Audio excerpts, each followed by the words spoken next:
In this video, I'm going to show you the fast, correct way to use the subject selection tool in Photoshop, and I'll walk you through the clean workflow that gives you the best results in just a couple of minutes. Whether you want to remove a background, isolate a person, or create a clean cutout for editing, this is one of the most useful selection tools in Photoshop. If this tutorial helps, make sure to hit the like button and subscribe for more quick Photoshop tips. Alright, let's jump right in.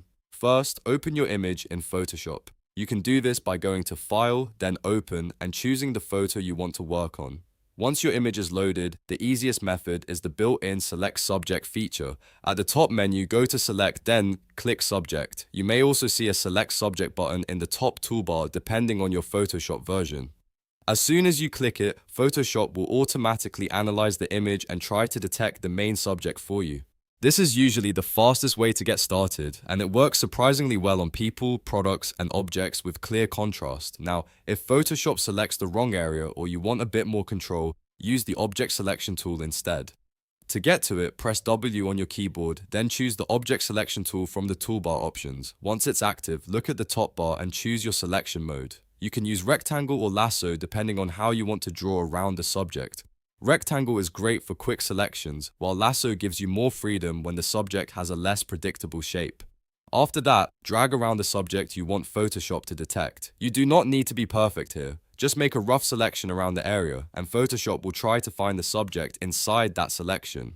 This is especially useful when Select Subject misses part of the image or when you want to target a specific object in a busy background. Once you release the mouse, Photoshop will generate the selection based on what it believes is the main object inside your drawn area. Now comes the most important part, refining the selection. A selection is only as good as the cleanup you do afterward. With the subject selected, click Select and Mask. This opens a refinement workspace where you can improve the edges and make the cutout look natural. If your subject has hair, fur, or soft edges, use the Refine Edge Brush tool to paint over those areas. Photoshop will try to detect fine details and blend them more naturally into the selection. Next, use Smooth if the selection edges look too jagged or uneven. This helps clean up rough corners and makes the outline look less harsh. If the edge is still too sharp, try adding a small amount of feather, usually between 0.5 and 2 pixels. Feather softens the transition so the cutout blends more naturally. You can also use Shift Edge to contract the selection slightly if Photoshop grabbed too much background around the subject. Small adjustments here can make a big difference in the final result. When you're happy with the selection, look at the output settings. The best option in most cases is Layer Mask. This keeps your edit non-destructive, which means you are not permanently deleting pixels. Instead, Photoshop hides the background and lets you edit the mask later if needed. That gives you much more control, especially if you want to fix the selection afterward. So the best workflow is simple. First, use Select Subject, then Open Select and Mask, then refine the hair and edges, and finally output to a layered mask. That combination gives you a clean, professional-looking cutout while keeping your original image safe. It's the fastest and most reliable method for most Photoshop users, whether you are editing portraits, products, or composite images.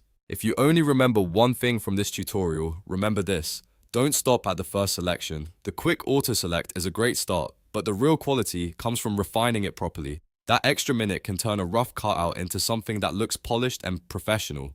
If this Photoshop tutorial helped you, please hit like, subscribe, and turn on notifications for more quick editing guides. Thanks for watching, and I'll see you in the next one.